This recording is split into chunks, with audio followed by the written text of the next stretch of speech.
Oi, gente. Meu nome é Teresa e hoje eu tô com 78 anos. Mas essa história que eu vou contar aconteceu quando eu tinha só 32, lá em 1962. Antes de começar, se você puder deixar um joinha aí no vídeo e se inscrever no canal, eu vou ficar um amorzinho de feliz. E me conta aí nos comentários de onde você tá me ouvindo, viu? Adoro saber quem é que tá do outro lado. Eu nasci numa cidadezinha no interior de São Paulo, numa época que mulher não tinha muita escolha na vida, sabe? Era casar e ter filho, e pronto. Estudei até onde meu pai deixou, que foi só até a 4ª série. Depois disso, fiquei em casa, aprendendo a cozinhar, a costurar, a cuidar da casa, me preparando para ser uma boa esposa, como eles diziam. Conheci o Carlos quando eu tinha 17 anos numa festa junina da igreja. Nossa, ele era um rapaz bonito, viu? Trabalhador, de família conhecida na cidade. A gente começou a namorar com a permissão dos meus pais, claro, sempre com muito respeito. Ele vinha conversar comigo na sala e minha mãe ficava de olho, sentada na cadeira de balanço. Não saía de perto. Depois de 2 anos, a gente ficou noivo e casou. Uma cerimônia simples, na igreja matriz. Eu tinha 19 anos. E sonhava em ter uma vida feliz do lado dele. Nossos filhos vieram logo em seguida. Primeiro o Léo, depois a Júlia e por último o Dudu. 3 crianças lindas, que eram a minha alegria. Carlos trabalhava no Banco do Brasil. Era o gerente. Um homem muito respeitado. Eu cuidava da casa e das crianças. Para quem olhava de fora, nós éramos a família perfeita. E por muitos anos, eu também acreditei nisso. Meu irmão Beto era mais novo que eu. 5 anos de diferença. Ele sempre foi muito, mas muito próximo da gente. Solteiro, morava na mesma cidade e vinha jantar em casa pelo menos 2 vezes por semana. Ele era padrinho do Dudu, meu caçula. Dava presente para as crianças, ajudava quando a gente precisava de um favor. Carlos e o Beto se davam super bem. Às vezes saíam juntos para pescar ou para jogar baralho com os amigos. Eu nunca desconfiei de nada. Foi num domingo de abril, em 62. As crianças estavam na casa da minha mãe passando o dia. O Carlos tinha saído para resolver umas coisas do banco, algo sobre uns documentos importantes que ele precisava olhar antes de segunda-feira. Eu aproveitei para dar uma geral no nosso quarto, limpar os armários, colocar as coisas no lugar. E lá no fundo do guarda-roupa, onde o Carlos guardava os papéis dele, eu achei uma caixa de madeira antiga. Achei estranho. Ele não era de guardar essas coisas. Abri a caixa por curiosidade e... Nossa, tinha um monte de cartas, amarradas com um barbante. Eu não sou de mexer nas coisas dele, sabe? Mas alguma coisa me disse que eu tinha que olhar. A letra era familiar demais. A primeira carta que eu abri começava com meu querido, e não tinha assinatura no final. Conforme eu fui lendo, minhas mãos começaram a tremer. Era uma carta de amor, falando de encontros secretos, de sentimentos profundos, de desejos. Abri outra e mais outra. Todas no mesmo tom. Na última que eu li, tinha uma referência a um sinalzinho que meu irmão tinha nas costas, perto do ombro.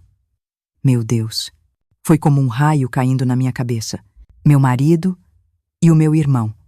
Eles tinham um caso há anos, debaixo do meu nariz. Os 2 homens que eu mais amava e confiava no mundo estavam me traindo. Não era só uma infidelidade, era uma mentira. Uma mentira que sustentava a nossa vida inteira. As pescarias, os jogos de carta, as vezes que o Beto trazia o Carlos para casa porque ele tinha bebido demais. Tudo fazia sentido agora.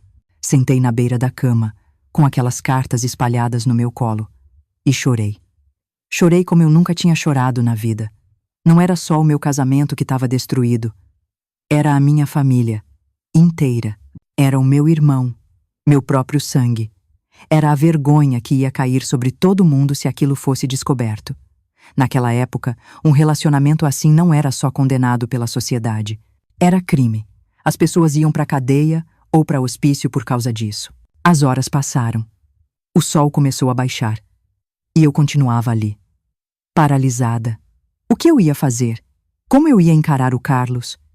Como eu ia olhar na cara do meu irmão de novo? E os meus filhos? O que seria deles crescendo com um escândalo desses? Na nossa cidade pequena, eles iam ficar marcados para sempre. E meus pais, já de idade, eles não iam aguentar a vergonha. Ouvi a porta da frente abrir. O Carlos tinha chegado. Guardei as cartas correndo na caixa e enfiei de volta no fundo do guarda-roupa. Lavei o rosto, tentei disfarçar o choro. Mas eu sabia que meus olhos estavam vermelhos e inchados. Quando ele entrou no quarto e me viu, parou na porta. "O que aconteceu, Teresa?" perguntou, com uma cara de preocupado que agora me parecia tão falsa. "Nada", respondi. "Só uma dor de cabeça forte. Aquela noite foi a primeira de muitas. Muitas noites em que eu dormi do lado dele, sabendo de toda a verdade, mas fingindo que não sabia de nada. Foi o começo de uma angústia que me acompanhou por anos.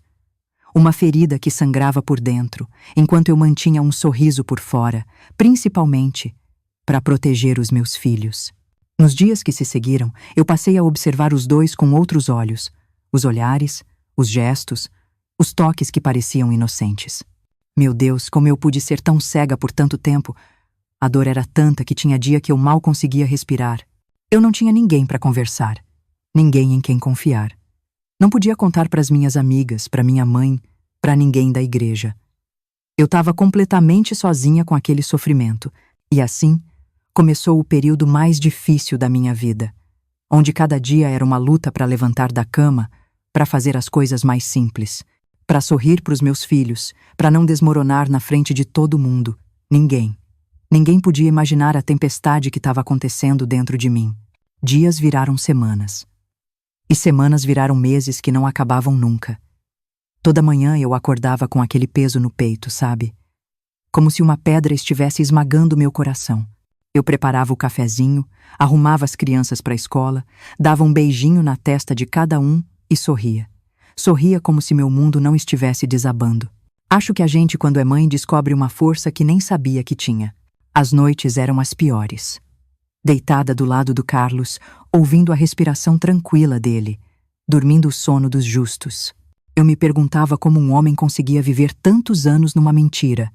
Às vezes, eu ficava acordada até o dia clarear, repassando a nossa história, tentando achar os sinais que eu não vi, tentando entender quando tudo aquilo começou. Será que o nosso casamento inteiro foi uma farsa? Será que ele nunca me amou de verdade? Em julho de 62, meu irmão Beto anunciou que ia se mudar para São Paulo. Disse que tinha arrumado um emprego melhor por lá. Uma oportunidade que não podia perder. Todo mundo na família ficou surpreso, mas apoiou. Só eu. Só eu sabia o verdadeiro motivo. Nas semanas antes eu comecei a tratar ele com frieza. Eu não conseguia olhar na cara dele sem sentir uma mistura de raiva e tristeza. Ele deve ter percebido que a casa caiu e decidiu se afastar. No dia da despedida, a família toda se reuniu para um almoço. E eu só observava como o Carlos mal conseguia esconder a tristeza. Eu vi os olhares discretos que eles trocavam quando achavam que ninguém estava vendo. Minha mãe até comentou que eu estava quieta demais. Eu menti. Disse que era só dor de cabeça. Era mais fácil fingir uma dor no corpo do que explicar a dor na alma. Depois que o Beto foi embora, eu notei a mudança no Carlos.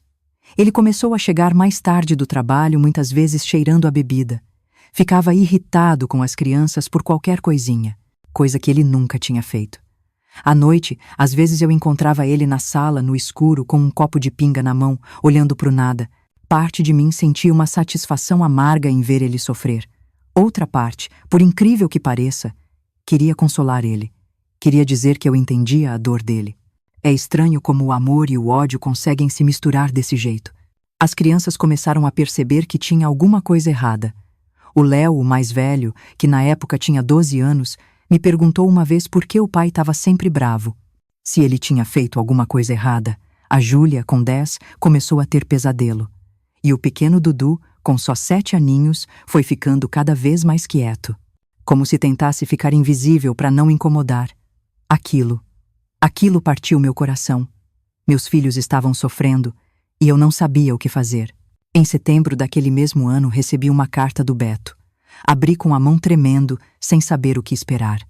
Era uma carta curta, bem formal, perguntando como todos estavam, contando por alto da vida dele em São Paulo. No final tinha um pedido. Cuide bem de todos, especialmente do Carlos. Ele precisa mais de você do que você imagina. Aquelas palavras me atingiram como um tapa na cara. Meu próprio irmão, que traiu minha confiança do jeito mais cruel possível, ainda tinha a audácia de me pedir para cuidar do homem que ele amava. Rasguei a carta em 1000 pedaços e joguei na lareira. O outono de 62 trouxe uma epidemia de gripe para a cidade. A Júlia foi a primeira a ficar doente. Febre alta, tosse. Logo depois, o Dudu também caiu de cama. Passei noites em claro cuidando deles, colocando pano molhado na testa, dando os remédios que o médico passou. O Carlos, nessa época, parecia um fantasma dentro de casa. Ia trabalhar, voltava, comia pouco, bebia muito, mal falava com as crianças, mesmo elas estando doentes. Numa dessas noites, enquanto eu cuidava da Júlia, me dei conta de uma verdade muito dolorosa. Eu estava completamente sozinha. O homem que prometeu estar do meu lado, na saúde e na doença, tinha virado um estranho na nossa própria casa. Minha família morava longe e eu não podia contar a verdade para eles. As amigas que eu tinha eram mais conhecidas de igreja do que qualquer outra coisa. Se acontecesse alguma coisa comigo, quem ia cuidar dos meus filhos? Esse pensamento me despertou de um jeito que nada antes tinha conseguido. Eu percebi que não podia continuar daquele jeito, consumida pela dor, pela raiva, apenas existindo, sem viver. Meus filhos precisavam de mais. Eles precisavam de uma mãe forte, alguém que desse segurança para eles num mundo que de repente parecia tão instável. Foi aí que eu comecei a planejar, em segredo, a minha independência. Eu não sabia direito como ia ser. Naquela época, mulher separada era vista como fracassada, como vergonha para a família. O divórcio nem existia no Brasil, mas alguma coisa dentro de mim tinha despertado, uma força que eu não sabia que eu tinha. Comecei a guardar uns trocados do dinheiro que o Carlos me dava para casa. Não era muito, mas era um começo. Também voltei a costurar, uma coisa que eu sempre fiz bem. Comecei com uns concertos para a vizinhança, depois uns vestidos simples para as crianças. O dinheiro era pouco, mas era meu, conquistado com minhas próprias mãos. Eu escondia as moedas num pote de farinha vazio, lá no fundo do armário da cozinha. Em novembro, chegou outra carta do Beto, dessa vez para a família toda. Ele anunciava que tinha conhecido uma moça em São Paulo e que eles estavam noivos. Iam casar no ano seguinte. Minha mãe ficou radiante. Meu pai, todo orgulhoso. Durante o jantar, eles comentavam como Beto finalmente tinha tomado jeito, encontrado uma boa moça para formar família. Eu olhei para o Carlos durante essa conversa. Ele mal tocou na comida, os olhos fixos no prato. Quando nossos olhares se cruzaram por um segundo, eu vi uma coisa que nunca tinha visto antes. Um pedido silencioso de perdão. Naquela noite, pela primeira vez em meses, eu não chorei de raiva ou de tristeza. Chorei de puro cansaço. Eu estava exausta de carregar aquele segredo. Cansada de fingir, cansada de odiar. O Natal de 62 foi um verdadeiro teatro para mim. Preparei a ceia, decorei a casa, comprei uns presentinhos simples para as crianças. Tentei criar memórias felizes para eles, mesmo que por dentro eu estivesse em pedaços. Meus pais vieram passar a data com a gente e comentaram mais de uma vez como o Carlos parecia abatido. Se ele estava doente. É só cansaço do trabalho, eu respondia, protegendo um segredo que não era meu, mas que me consumia. Na virada do ano, enquanto todo mundo brindava e desejava um feliz 1963, eu fiz uma promessa silenciosa para mim mesma. Aquele seria o ano em que eu ia tomar as rédeas da minha vida de novo. Eu não sabia como, nem quando, mas eu sabia que as coisas não podiam continuar daquele jeito. Janeiro chegou com umas chuvas fortes e um calor de abafar. As crianças estavam de férias e a casa cheia de amiguinhos me mantinha ocupada. Era um alívio, na verdade. Não ter tempo para pensar, para sentir. Eu lavava roupa, fazia lanche, limpava joelho ralado, apartava briguinha. De noite, eu caía na cama exausta e dormia antes mesmo do Carlos chegar. Foi numa dessas noites, com aquele calor que não deixava ninguém dormir direito, que eu acordei com um som de choro vindo da sala. Era um choro baixinho, de quem tenta abafar o som. Levantei em silêncio e fui ver o que era. Encontrei o Carlos sentado no sofá, no escuro, com um retrato da nossa família na mão, chorando como uma criança. Eu fiquei parada na porta, sem saber o que fazer. Uma parte de mim queria virar as costas, fingir que não vi nada. Outra parte aquela que ainda se lembrava dos nossos anos felizes, do pai dedicado que ele tinha sido, queria ir até ele e colocar a mão no ombro dele. Antes que eu pudesse decidir, ele me viu. Nossos olhos se encontraram no escuro e foi um momento de reconhecimento, de dor compartilhada. Teresa, ele disse. Meu nome saiu como uma súplica. Oisai. Respondi simplesmente. Oisai de tudo. Foi como se uma represa tivesse se rompido. As palavras que eu guardei por meses finalmente saíram. Eu contei para ele sobre as cartas, sobre como eu me senti traída. Não só pela infidelidade, mas pela mentira que a gente viveu. Falei da dor de ver meu próprio irmão, sangue do meu sangue, me enganando. Falei da solidão, do medo pelo futuro dos nossos filhos. Falei até minha voz ficar rouca. Até não ter mais lágrima para chorar. Carlos ouviu tudo em silêncio, de cabeça baixa, os ombros caídos. Quando ele finalmente falou, a voz dele estava carregada de um cansaço que parecia vir da alma. Eu nunca quis te machucar, ele disse. Mas eu também não sabia como ser quem eu realmente sou, não nesse mundo, não nessa época. Aquela madrugada de janeiro de 1963 foi o momento em que tudo mudou para nós. Depois de meses carregando aquele segredo como uma pedra no peito, eu finalmente coloquei tudo para fora. E ali, sentados na penumbra da nossa sala, com o calor sufocante da noite e o som dos grilos lá fora, o Carlos e eu tivemos a conversa mais honesta das nossas vidas. Ele me contou como sempre se sentiu diferente, desde menino. Como tentou lutar contra esses sentimentos por anos. Como ele acreditou de verdade que se casasse e formasse uma família, ia conseguir mudar quem ele era. Ele disse que me amava de verdade, do jeito dele. Que admirava a mãe que eu era, que nunca fingiu o carinho que tinha pelos nossos filhos. E então ele falou do Beto. De como eles se aproximaram depois do nosso casamento. De como aquela amizade virou uma coisa a mais. Uma coisa que nem eles mesmos sabiam dar nome direito. O Beto decidiu ir embora, porque não aguentava mais viver na mentira. Ele me explicou. E aquele noivado em São Paulo é só fachada. Ele achou que seria mais fácil assim para todo mundo. Senti uma dor aguda no peito quando ouvi aquilo. Meu irmão continuava vivendo uma mentira. Só que agora, envolvendo uma moça inocente. O ciclo de engano parecia não ter fim. A gente conversou até o dia amanhecer. Não eram só palavras. Era como se a gente estivesse finalmente se vendo de verdade, depois de anos olhando só para versões distorcidas um do outro. Quando os primeiros raios de sol entraram pela janela, eu já tinha tomado minha decisão. A gente não pode continuar assim. Eu disse para ele. Não por mim, não por você, mas pelas crianças.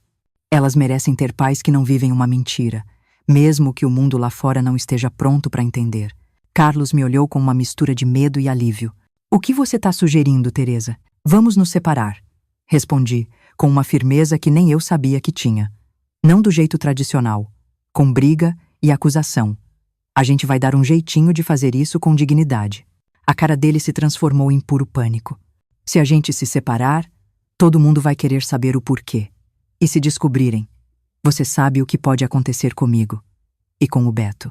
Ele tinha razão. Naquela época, homens que amavam outros homens eram tratados como criminosos ou doentes. Podiam ser presos, internados, submetidos a tratamentos horríveis. A sociedade não tinha a menor compaixão. Eu não vou expor vocês. Garante. A gente vai arrumar uma desculpa que não machuque ninguém. Talvez a gente possa dizer que decidiu viver como amigos. Que o amor acabou. Mas o respeito continua. Por causa das crianças. Era uma ideia quase impossível para aquela época. Casal não se separava amigavelmente. E mulher não tomava a iniciativa de terminar casamento. Ia ser um escândalo de qualquer jeito, mas pelo menos não ia destruir vidas completamente. Nas semanas seguintes, a gente planejou cada passo com cuidado. Carlos consultou um advogado em outra cidade, bem discreto, para entender o que a gente podia fazer. O divórcio não existia, mas era possível conseguir o desquite, a separação de corpos e bens. Ficou combinado que eu sairia de casa com as crianças para evitar mais falatório. Carlos se comprometeu a dar uma ajuda financeira e a continuar sendo um pai presente. Em fevereiro, comecei a procurar uma casa para alugar. Uma coisa simples, mas confortável para mim e para as crianças. Achei uma casinha de 2 quartos, não muito longe da escola deles, com um quintal para eles poderem brincar. O aluguel cabia no que o Carlos podia pagar. Para os vizinhos e conhecidos, eu comecei a soltar que estava procurando um lugar mais perto da escola das crianças para facilitar a rotina. Fui plantando as sementes da nossa história de fachada. O mais difícil foi falar com os meus pais. Numa tarde de domingo, depois do almoço, chamei eles para conversar. Carlos ficou com as crianças na sala, enquanto eu levei meus pais para o quintal, debaixo da jabuticabeira. Ali, eu contei que eu e o Carlos tínhamos decidido nos separar. Minha mãe começou a chorar na hora. Meu pai ficou em silêncio por um bom tempo, o rosto vermelho de raiva. "O que foi que ele fez com você?" perguntou com a voz trêmula. "Ele te bateu? Tem outra mulher?" "Não, pai", respondi firme. "Nada disso. A gente só percebeu que nosso casamento acabou. Ainda nos respeitamos. Ainda vamos criar nossos filhos juntos. Mas não dá mais para viver como marido e mulher." Eles não aceitaram fácil, claro. Para eles, casamento era para sempre, não importava o que acontecesse. Minha mãe implorou para eu pensar melhor, pensar nos filhos, na vergonha. Meu pai ameaçou ir tirar satisfação com o Carlos. Eu tive que ser firme, dizer que a decisão estava tomada, que não era um impulso. "E para onde você vai?" minha mãe perguntou, entre soluços. "Eu já achei uma casa. Vou me mudar com as crianças no mês que vem." Meu pai levantou de repente. "Você pode voltar para cá, para sua casa. Sempre vai ter lugar para você." Eu agradeci, mas expliquei que eu precisava da minha independência, que eu tinha que mostrar para os meus filhos que eu podia cuidar deles, ser forte por eles. No fundo, eu também sabia que voltar para a casa dos meus pais seria dar um passo para trás. Seria deixar que eles tomassem as decisões por mim de novo, como quando eu era jovem. Março chegou com mais chuva. A mudança foi num sábado, com a maioria dos vizinhos dentro de casa por causa do tempo. Carregamos nossas coisas sem muito alarde. As crianças estavam confusas, principalmente os mais novos. O Léo, o mais velho, parecia entender mais do que demonstrava. Ajudou a carregar as caixas, organizou os irmãos, tentou me apoiar do jeitinho dele. A primeira noite na casa nova foi estranha. Os sons eram diferentes, as sombras. As crianças demoraram a dormir. Quando finalmente ficou tudo em silêncio, eu sentei na varandinha da frente e, pela primeira vez em muito tempo, respirei fundo. Não era alívio que eu sentia, nem alegria. Era uma coisa mais sutil. A sensação de ter pego o controle da minha vida de volta, mesmo que o caminho pela frente fosse incerto. Os primeiros meses foram os mais difíceis. Os cochichos na rua quando eu passava, os olhares de pena ou de condenação, as perguntas indiscretas disfarçadas de preocupação. "Como você vai se virar sozinha?" Coitadinhos dos meninos. "Tem certeza que não dá para voltar atrás?" A pior parte era ver meus filhos lidando com tudo aquilo. O Léo, que era um dos melhores alunos, começou a ter problema na escola. A Júlia ficou super quieta, quase não falava. Eu, pequeno, Dudu voltou a fazer xixi na cama. Carlos vinha visitar sempre. Jantava com a gente aos domingos, levava as crianças para passear. Para quem via de fora, éramos um exemplo de separação civilizada. Para nós, era um malabarismo emocional, tentando equilibrar a necessidade dos nossos filhos com as nossas próprias feridas, que ainda estavam cicatrizando. Em junho, recebi uma carta do Beto. Ele escreveu para dizer que o noivado tinha acabado e que ele estava se mudando para o Rio de Janeiro. Nas entrelinhas, eu entendi. Ele não conseguiu levar a farsa do noivado adiante e agora estava procurando uma cidade grande onde pudesse se perder na multidão, ser um pouco mais ele mesmo. Eu respondi com um bilhete curto. Contei da separação e garanti que o segredo dele estava seguro comigo. Não sei se foi a coisa certa a fazer, mas senti que a gente precisava encerrar aquele capítulo com um pingo de paz. O resto de 1963 foi um tempo de adaptação. Aprendi a consertar vazamento, a negociar com o homem do armazém, a administrar sozinha o dinheiro da casa. Minha costura, que começou como um bico, foi ganhando mais clientes. Comecei a fazer não só concertos, mas vestidos inteiros, roupa para festa, enxoval de bebê. Aos poucos, a fofoca na cidade foi diminuindo. Outras histórias tomaram o nosso lugar. E as crianças, com aquela capacidade incrível que elas têm, começaram a se sentir mais à vontade na nova casa. Nossa rotina encontrou um ritmo. Em dezembro, veio outro momento difícil. O Natal. Como ia ser agora? Convidei o Carlos para a ceia na nossa casa, mas não para dormir. Ele viria, ficaria com as crianças, trocaria presentes e depois iria embora. No dia seguinte, a gente levaria as crianças para ver meus pais. Mas só uma visita rápida. Foram umas festas estranhas, cheias de tensão, mas também com momentos de alegria, principalmente quando as crianças abriam os presentes. Uma nova normalidade estava começando a se formar, diferente de tudo que eu imaginei, mas ainda assim. Nossa, 1964 trouxe mais mudanças. Com o golpe militar em março, o país entrou numa fase de medo e incerteza. Lembro de ficar grudada no rádio, tentando entender o que estava acontecendo. Naquele clima, nossa situação pessoal pareceu menos importante para a cidade. As pessoas tinham outras preocupações. Mas para o Carlos, e para homens como ele, os tempos ficaram ainda mais perigosos. Foi em setembro de 64 que minha vida deu outra virada. Uma cliente, dona de uma lojinha de tecidos no centro, veio buscar um vestido.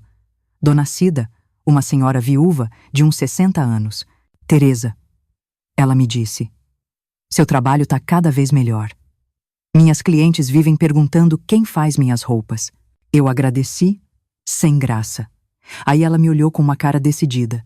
Eu tô pensando em me aposentar. Quero vender a loja e ir morar perto dos meus netos, em Curitiba. Você não queria comprar a minha loja? Aquilo me pegou de surpresa. Comprar uma loja? Eu? Uma mulher desquitada, com 3 filhos? Parecia loucura. Dona Cida, eu agradeço a confiança, mas eu não tenho dinheiro para isso. A gente negocia. Ela insistiu. Você me dá uma entrada e me paga o resto aos poucos, com o lucro da própria loja. Seria uma pena passar o ponto para alguém que não entende de tecido como você. Prometi pensar, mas sem acreditar muito. Naquela noite fiquei fazendo contas. O dinheiro que eu tinha guardado da costura, mais uma pequena herança da minha avó, talvez desse para a entrada. Mas e depois? E se o negócio não fosse para frente? 2 dias depois, contei para o Carlos, esperando que ele me dissesse que era uma péssima ideia. Para minha surpresa, ele me apoiou. Teresa, você tem talento para isso. E como gerente do banco, eu te digo, o negócio da Dona Cida é bom.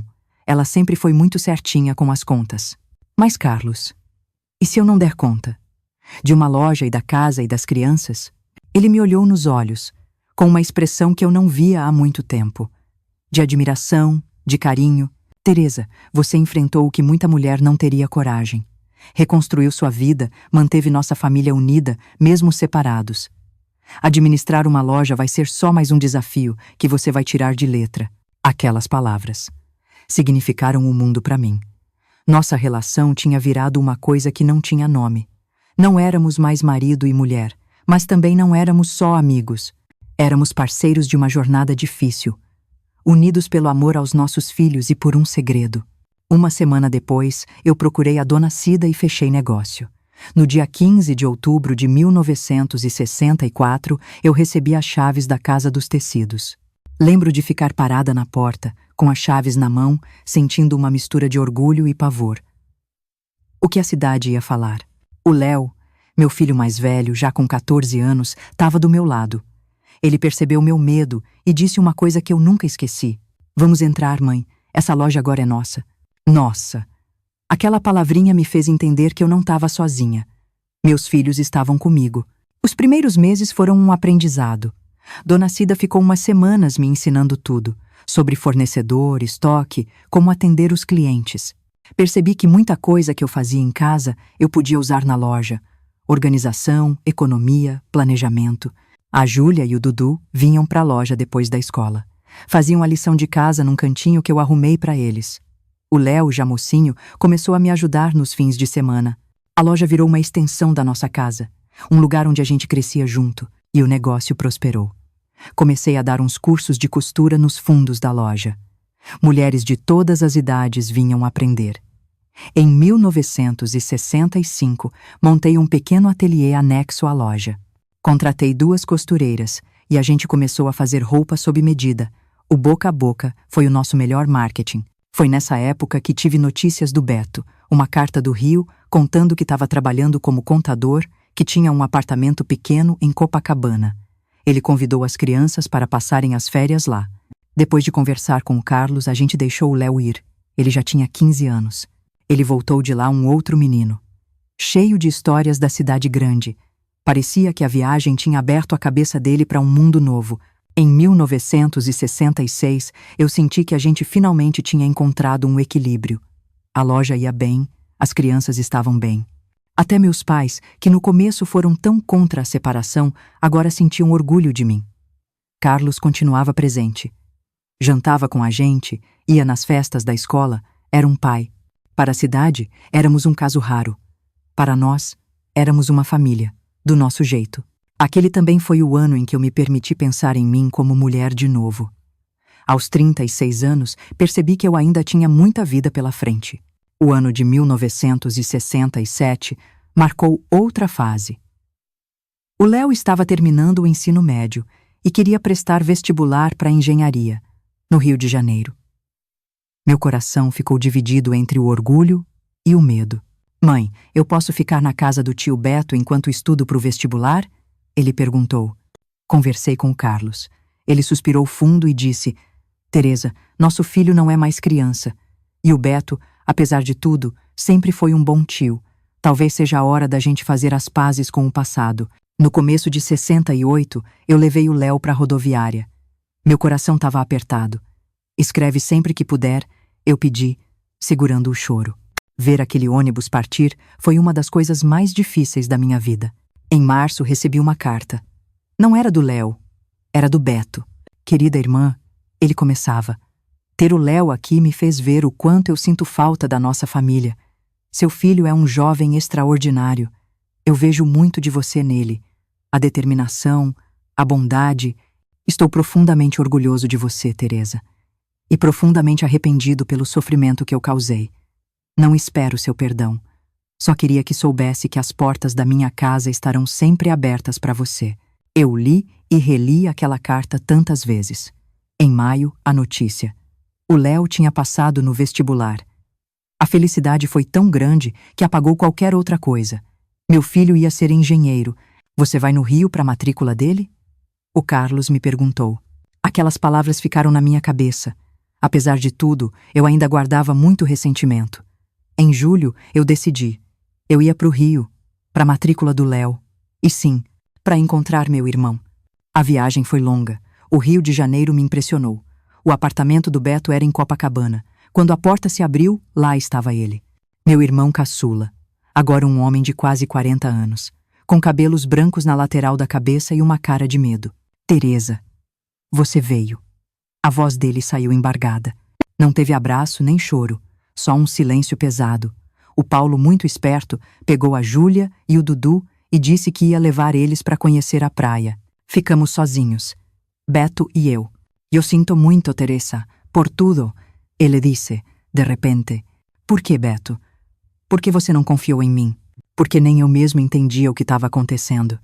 A gente cresce ouvindo que gente como eu é doente, é pecador. Eu tentei lutar contra isso. Quando eu conheci o Carlos, através de você, foi como achar alguém que me entendia. A gente sentou na varandinha e conversou por horas. Como a gente não fazia desde criança.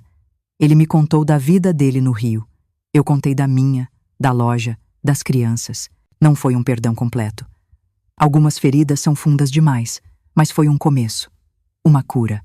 Quando voltei para nossa cidade, alguma coisa tinha mudado dentro de mim. Era como se um peso tivesse saído das minhas costas. Em 1969, a vida continuou. A Júlia decidiu estudar letras em Belo Horizonte.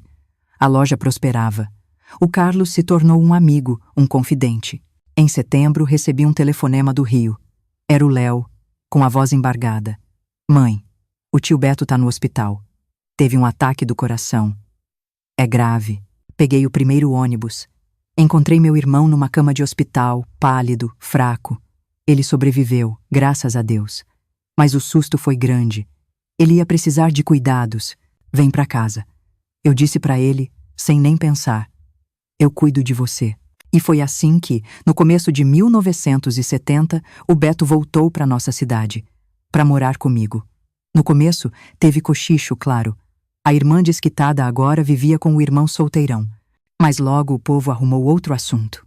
O Carlos, que no começo ficou meio assim com a volta do Beto, logo entrou na rotina. Aos domingos, a gente jantava todo mundo junto. Eu, o Dudu, que ainda morava comigo, o Beto e o Carlos.